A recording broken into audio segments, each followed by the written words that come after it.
is your life, Dean Cunningham.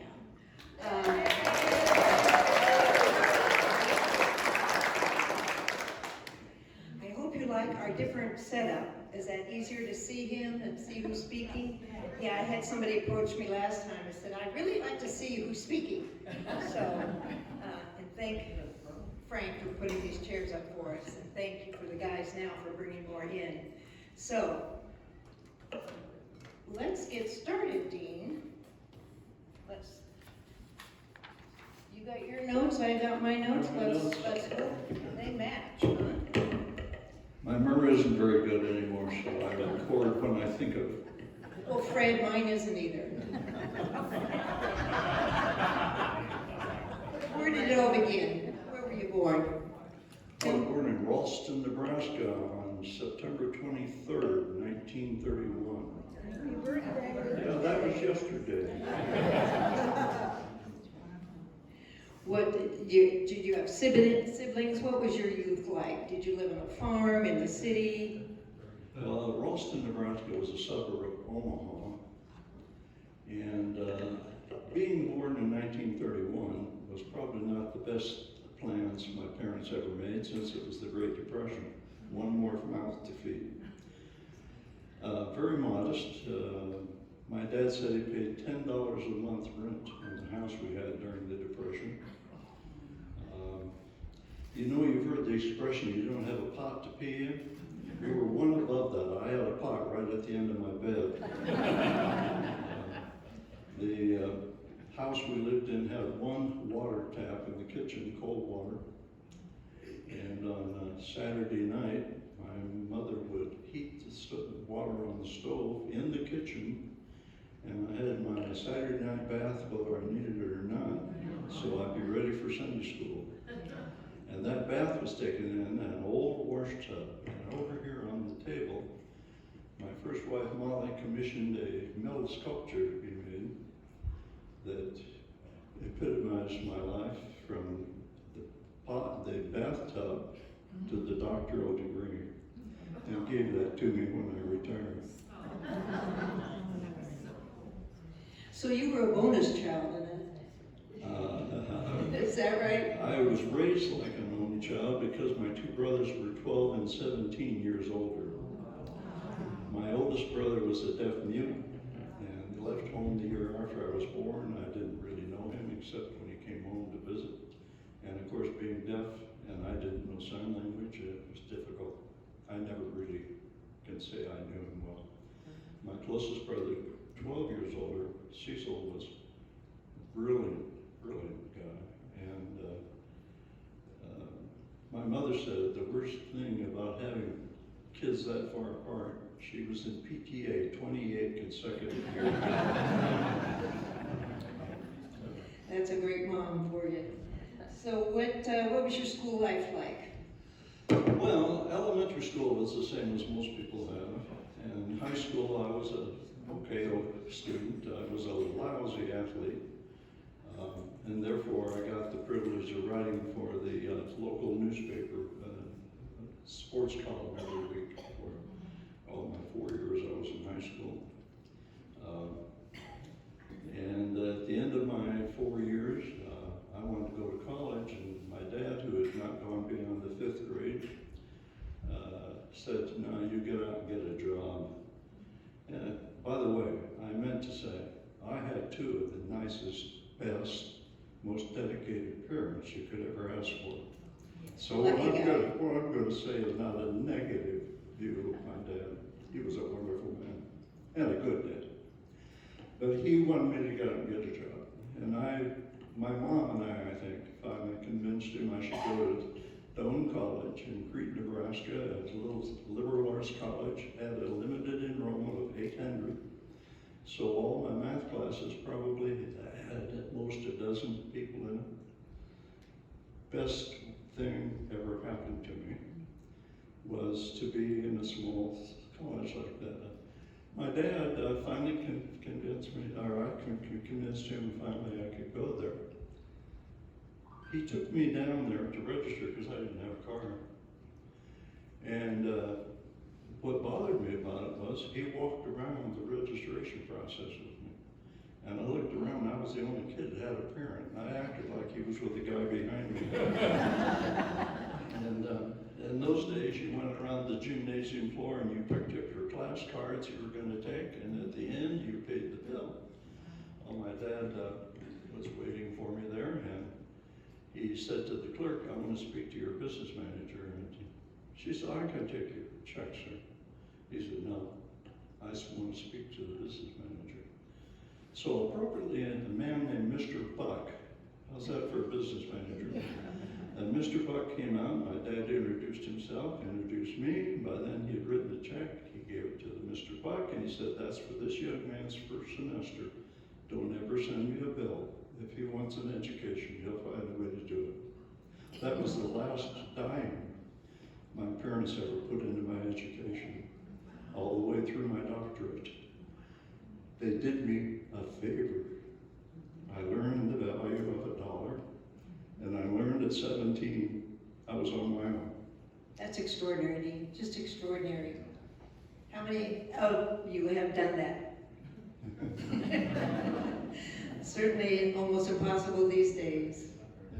Yeah, and Doane was a very good school. They had a reputation for being great in math and science, and I wanted to be in math. So I had a double major, math and physics. After 2 years of credits in a year and a half, because I was, as you can imagine, I was taking a part-time job to help me pay those bills. And I got in 2 years of credit, a year and a half, and then I ran out of money. And so what do you do? In the Korean War, I joined the Air Force for 4 years, private. Went to Lackland Air Force Base in San Antonio, like all Air Force recruits did. Was there only 19 days. They had so many men they didn't know what to do with them. They flew us out in the middle of the night, and I was sent to Lowry Field in Denver, where I was trained to be an officer's records clerk. There's an exciting job. And so I left there. I went to Cheyenne. I was transferred to Cheyenne to officer's records clerk. Eventually, I was transferred to Amarillo, Texas, when I reported in at the gate with my orders to Amarillo. The sergeant, or the sentry at the gate said, "Welcome to Amarillo, where you could be up to your ass in mud and have sand blowing in your face." And it was there that I decided this really is boring, keeping officers' records. It wasn't something that happened all the time. So I volunteered to be the mailroom clerk. That was one of the best things I ever did, because I saw things come through there and that I got excited about. One of them was, we need men in the flight crews. So I asked my major if I could apply for that. He said, absolutely. I applied for cadets. I was accepted, went to Waco, Texas, and my life changed forever, because when I was in cadet training, I had a buddy who said, "Dean, this is a cadet buddy, I've got a date on Valentine's Day. I need to borrow your car." "No, I don't own my card anyway." "Well, how about I get you a date then?" I said, "Okay, do that." Well, his date was a lady named Molly Jack. My date was with her roommate. The next Sunday, I met Molly Jack at church. 3 weeks later, we were engaged. 2 months later, we were married. And that marriage lasted how long? 55 years. She was a wonderful, wonderful lady. And I want to say, with my 2 wives, because most of you knew Arlene, but with my 2 wives, nothing else that I've done could have been done without them. they were the support that I needed to do what I've done. And so, this is true confessions. I could not have done it without my two wives. Molly was a homemaker, stayed home with the kids. By the way, Scott, Susan, and David are right up there with my three kids.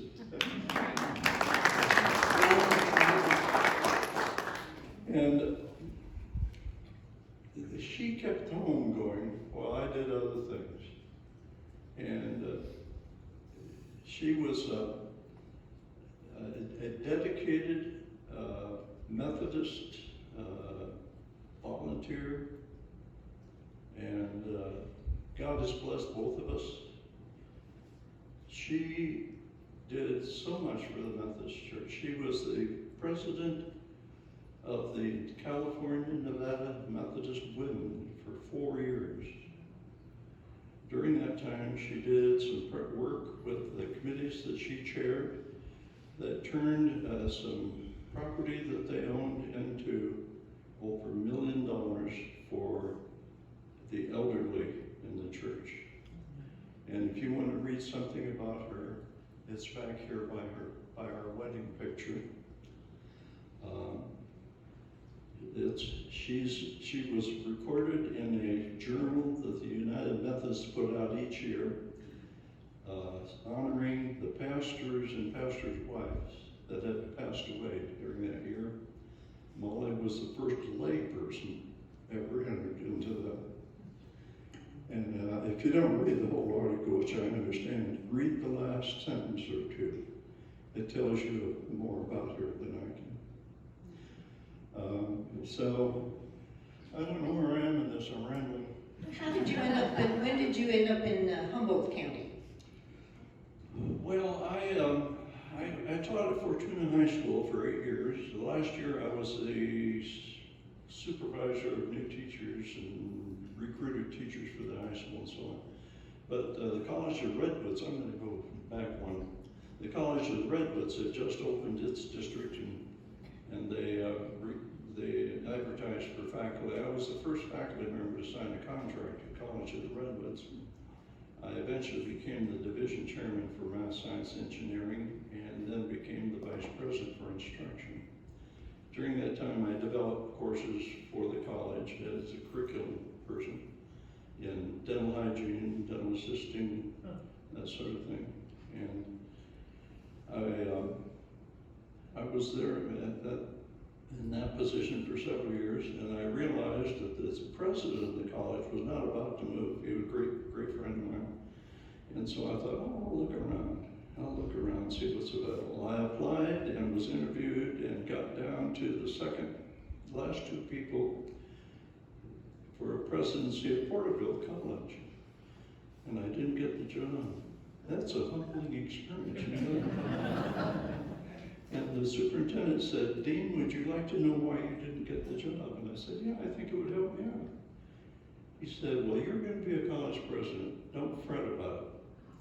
But you weren't interested that much in Porterville. I said that, you know, you're very, very discerning, because I had lots of reservations about Porterville. The next year, Dusty Rhodes retired from Columbia, and I applied, and there were 59 applications, I believe. I think they interviewed 9, 10 people, something like that. During the interview, one of the questions I had from the committee was, Dean, we've had 5 people in Humboldt County for 3 days. We can't find a damn reason for you to believe in College of Redwoods. Where were you? And in half in jest, I said, I have a 19-year-old who's not moving out, so I am. So anyway, I got the job. And so in 1979, I became president of Columbia College, second president. And as fate would have it, I met my secretary for the first time, Arlene Wallace. And she would tell you, no, Dean, you're all wrong. I'm not a secretary, I'm an administrative assistant. So that's how I got to Columbia. And you told me that you did something very unique when you got there that most people don't do. I don't know what you're talking about. Walking around the campus. Oh, yes, okay. My philosophy for administration was administration by walking around. I tried to be out of the office as much as I possibly could on campus or in the community, because my philosophy of community college puts an emphasis on the word community. And I felt that the college needed a closer relationship with the county. And so during this time, I was on 7 boards in Humboldt County, nonprofit boards. This is another reason why I had the support of my wife, because I wasn't home a lot. And I had Arlene schedule me out of the office a half a day as much as she could on campus. I would go around and visit classes, just walk in on a class. The first few times I did that, the faculty were really questioning what's going on here. And I had to convince them that I was educating myself, not evaluating them. And so I did that. And I worked hard in the community on various boards. I was 2 years, I was the president of United Way. I was on boards all over the county. Tell us a story that you told me about a student from Stockton. About the person from Stockton, yeah. One day I had a man stop in the office and he wanted to speak to me, so Arlene brought him into the office and he said, my niece is here from Stockton and enrolled in your college, and housing is terrible to find in the community. Why don't you have dormitories? So that started a big conversation. It turned out that this man was very wealthy, an entrepreneur from Stockton.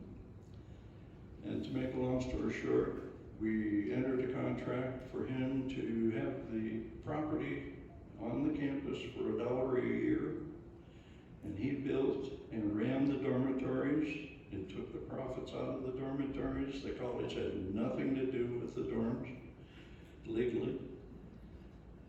And at the end of 40 years, all that property, all those dormitories for 200 students became the property of the college, free and clear. No tax money in those dormitories. Extraordinary. Another extraordinary item. There was something else that you had a hand in creating or making create at the college. At the college? A building. Oh, yes, yes. Okay. There's a plaque back here that's on a rock out by the Oak Pavilion. I was president of the college several years, and our physical education facilities were terrible. We didn't really have much, other than beautiful tennis courts. But I approached, at a conference I was at, I approached the new president at Tahoe Community College, who was a brand new college, and we talked about the fact that the state was not building physical education facilities, they just weren't funding them. So he and I got together with John Garamendi. Anybody remember that name? The state assemblyman or senator. And he got us an audience with a committee of the state assembly, and we talked to them for probably an hour. And as a result, long story short, they funded the Oak Pavilion and one for Tahoe College, provided we didn't call it a gymnasium. It was a multi-purpose educational facility. How's that for government? We built that, if you've never been there, it's a geodesic dome, 216 feet in diameter, no center supports. But the state didn't fund anything but the ground floor, which is the basketball court and classrooms and so on, because they had allocation of square feet for such things depending on your enrollment. And they said, well, you've got plenty of square feet in the ground floor. You don't need it. We're not going to fund it upstairs. What a waste.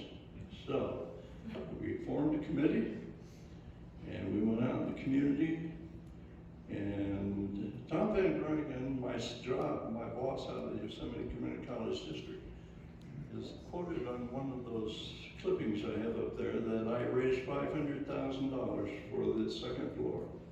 That's a lie. I raised $125,000 myself. The committee I had raised another $125,000, and that was all managed by funds from the foundation. And we put $500,000 into the upstairs of that. And we have a 1/12 of a mile running surface, rubberized. We have a weight room, we have an aerobics room, we have additional seating that can be used. It'll hold 1,500 people in that facility. And that's the story of the gym. What was that fun event you put on that folks don't do these days? Well, we had a dedication course, and everybody who came to the dedication got a little embossed coaster to take home with them. But later I decided something has to be done to get more people in here and see the potential of this facility. So we advertised a free sock hop. And it was open to the public, and they checked their shoes in when they came into the gym and got a receipt for those with a number so they could get their shoes back. Rod Harris and his swing band provided the music. And we had one heck of a sock hop all evening long there. We opened up, we had chairs and tables up on the second floor with refreshments. And free popcorn and all that stuff went with it. And guess who paid for it? The foundation. We haven't talked about the foundation. Let's talk about the foundation. Foundation. I take a lot of pride in what I did as president of the college, but probably my best thing I've ever done for Tuolumne County was that lean on a little bit of experience I had when I was in Eureka at College of the Redwoods. I was very involved in the community up there. I was on the board of Hospice of Humboldt. I was on the board of Humboldt Foundation, Humboldt Community Foundation. And when I came down to Columbia, I had the newspaper announcing my hiring, had all kinds of my background in it, and it mentioned the hospice program. And I had more calls the first few weeks about hospice than I did about the college. Dean, can you help us get the hospice started?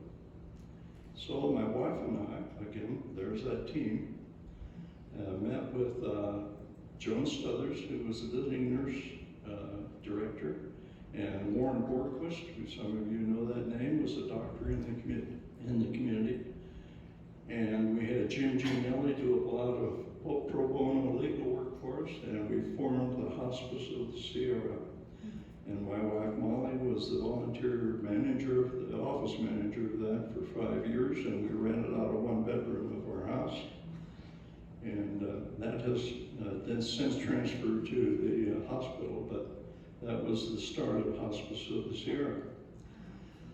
And then the other one was the Humboldt Area Foundation. I went to Harvey McGee. I had to have an awfully good relationship with Harvey McGee. He was the publisher of the newspaper. And if you don't have good rapport with the newspaper, you're in big trouble. So I always curried favor with Harvey McGee. And I went to him and I said, Harvey, I have an idea. I told him about the Humboldt Area Foundation and what I thought the vision for Tuolumne County would be. And he said, well, you've got a great idea, but you're talking to the wrong man. You need to go down and talk to Irv Simons.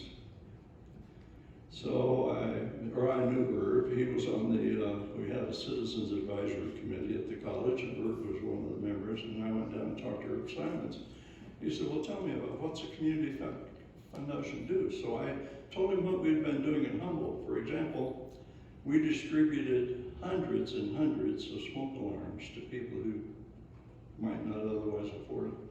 We entered into contract with the volunteer fire departments to have those installed if the people couldn't install them. We entered into contract with a veterinarian in each of the 3 major cities in Humboldt County, and people could take their pets in and have them spayed and neutered for very little money, and the foundation paid the difference. We put all new equipment into the elementary school playgrounds if they needed the things like that. The Humboldt Area Foundation did a wonderful job for Humboldt County. So I was telling Irv all about that, and he said, well, give me some information about it. I'll see all about it. So I got on the phone to Helen Dusick, who was the then director of the Humboldt Area Foundation, and said, Helen, send me everything you have, a copy of everything you have that has to do with this foundation being formed legally. She hopped right on, sent me all that stuff down. I had a big pile of paperwork, and I took it in one day, said to Irv, here's what you need to know about establishing a foundation. Oh, a month or 6 weeks later, he called me. He said, Dean, stop in the office on your way home. Oh, okay. So I did. And I walked in his office. He pushed a pile of paper at me, and he said, this is the Sonora Area Foundation, and you're the president.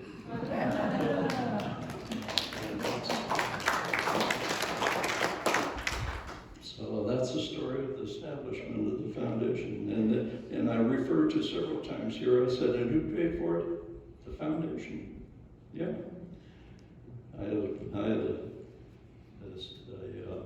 special interest in that. So.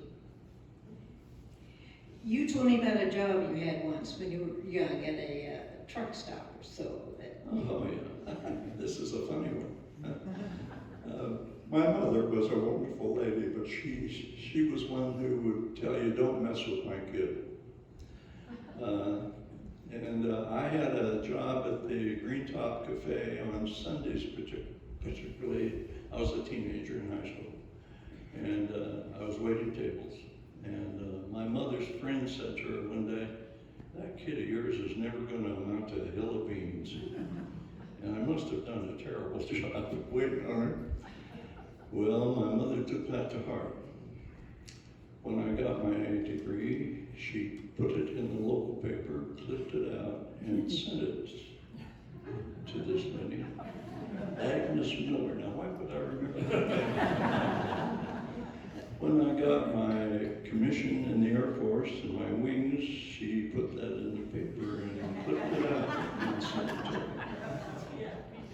I received, and while I was teaching high school at Fortuna High, that was right after Sputnik. And they were screaming for math and science teachers, and so the National Science Foundation advertised for applications for summer institutes to study mathematics and science. So, of course, I applied. I got a 3-summer grant to Illinois Wesleyan. My mother put that in the paper. And here's where Molly, again, to tell you it couldn't have been done without her. She's home with the kids for 3 straight summers, and I was gone. Well, that didn't seem to satisfy my taste for more education, so I applied for a full-year scholarship, fellowship, and I got it at San Diego State. So my family moved to San Diego for the year, and I was doing that during the year while I was working on material for my 3 summers at Illinois Wesleyan. I ended up with a master's degree in mathematics. And that didn't satisfy my curiosity, so I applied for every National Science Foundation I was eligible for. I ended up with 7 summers and a full year. As a consequence, I have college credits at 10 different colleges and universities, 5 in the Midwest and 5 on the West Coast. Extraordinary, Dean. You ready to take some questions from the audience? Sure, anytime. You ready to ask? Raise your hand. Who has a question? I do. Dean, I thought for sure you would tell one of my favorite stories Yes. about the quarter you had for lunch. He told me it was $1. The quarter your dad gave you for lunch every day before school. My dad had a business during my high school years. He bought a business, and we had moved out to a little place called Friend, just the way it sounds, Friend, Nebraska. He had what was called Cunningham's Feed and Produce. He worked with the farmers and the big producers for a man. So I got a chance to work with my dad for the first time, and every day I did what he thought was the work I was supposed to be doing. I got a $1 bill. That wasn't too bad in 1945, 6, 7. A $1 bill every day. And I could get a chocolate sundae on the way to school every morning for a quarter. And I always told my mom, don't make breakfast. I never eat breakfast. And I had to walk right past Johnson's drugstore with that soda fountain every morning for a chocolate sundae. Any other questions?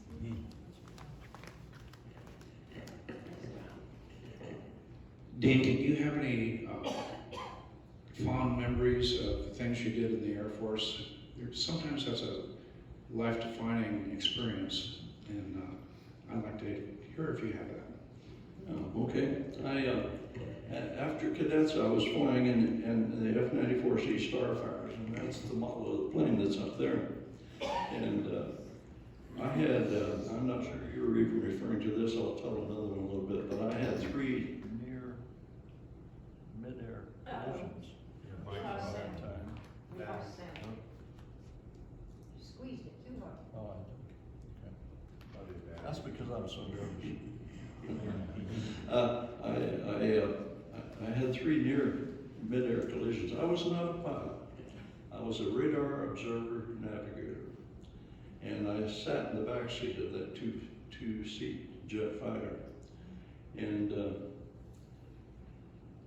my job was to read the radar screen I had in front of me and look at a blip out there and figure out what direction is it going, how much speed does it have, what's its altitude, and then by voice direct the pilot to go into an attack mode on that target.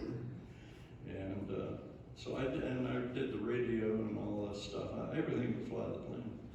But I also had a thrill of a lifetime. I was getting out of the Air Force, and I went into what was called the ready room, and you had a flight instructions for the day. People were listed in what plane they were going in and so on.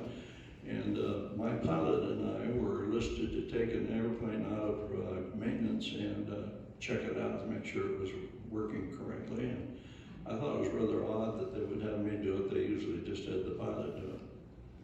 But I figured they need the radar checked out too. So we got up in the air over Pennsylvania. We were flying out of Wilmington, Delaware for 3 years. And by the way, there wasn't a Russian bomb dropped on Philadelphia the whole time. And we protected it. And we got up over the Allegheny Mountains in Pennsylvania. There was a big radar site called Silvertone Control, and the pilot called down and said, Silvertone, I'm going to come down and check my wheels, see if I've got one hanging. Once in a great while, the hydraulics wouldn't lift the wheel up into the plane totally, and then it was difficult to fly the plane, more difficult. So we went down over Silvertone Control, and it was on the top of a mountain, and we were in the valley going down there. And as we went by, we waved, and my pilot pulled back on the stick and put it in afterburner, and we went, boom. And on the way up, it went flip, flip, flip. And at the top, he did what's called a split S, and it's down like this, back down through the valleys, waving up to him, and charts and everything were flying all over my cockpit. So I reached down to pick up stuff, and just then he goes, boom, on the stick. We go, boom. We went to, I could not sit up straight because we pulled 5 G's on that, and that's 5 times the force of gravity. I could not sit up until he got up, and then we went up to just the height the plane would even wobble in the air, 52,000 feet. And he turned it upside down and let it free fall for 35,000 feet. Then he came around and started for home, and he says, "That's just so you don't forget us." Any questions?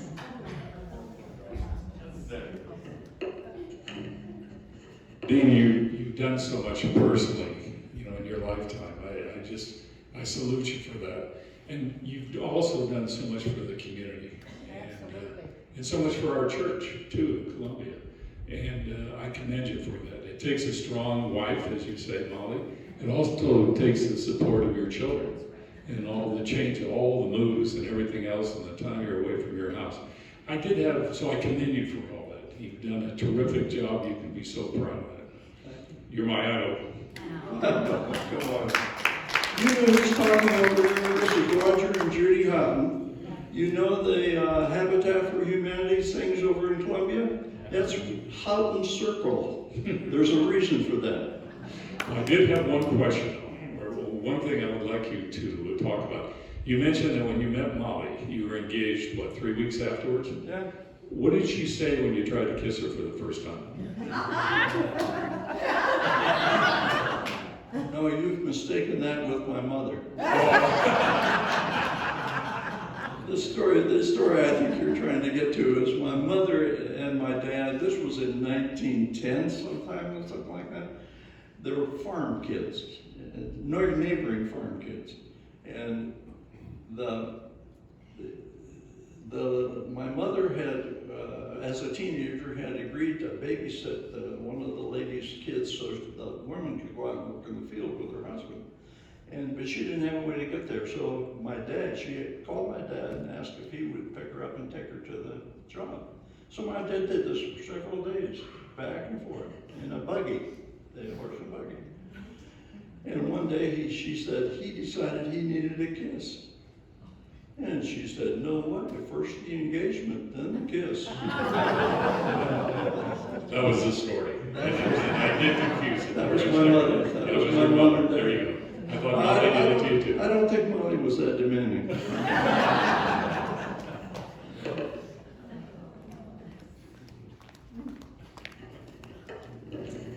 Can you tell us the story about how you came about marrying Arlene? Well, this will be difficult. Molly was in her last, she had bone cancer. And she was in her last, I don't know if this is what you're referring to, but I'm going to tell it anyway. She was in her last weeks of her life. And my daughter, Susan, and my daughter-in-law, Terry, were over to the house helping to care for her. And my wife said to her, "Your dad is not one to live alone. He's a people person. He needs people. He's going to look for someone else. And you get the hell out of his way." And then she said, "And by the way, I'm going to tell him he needs to go look and see what Arlene is doing." Is that what you're referring to? Yeah. She said, "I always thought you and Arlene made a great couple because we were together all the time, 8 hours a day and at board meetings in Modesto."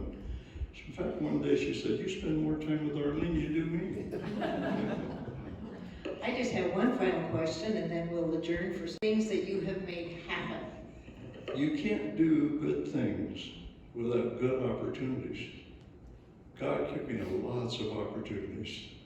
I've been blessed. My whole life has been blessed. And thank God for that. I mean, truly, thank God for that. You bless this county immensely.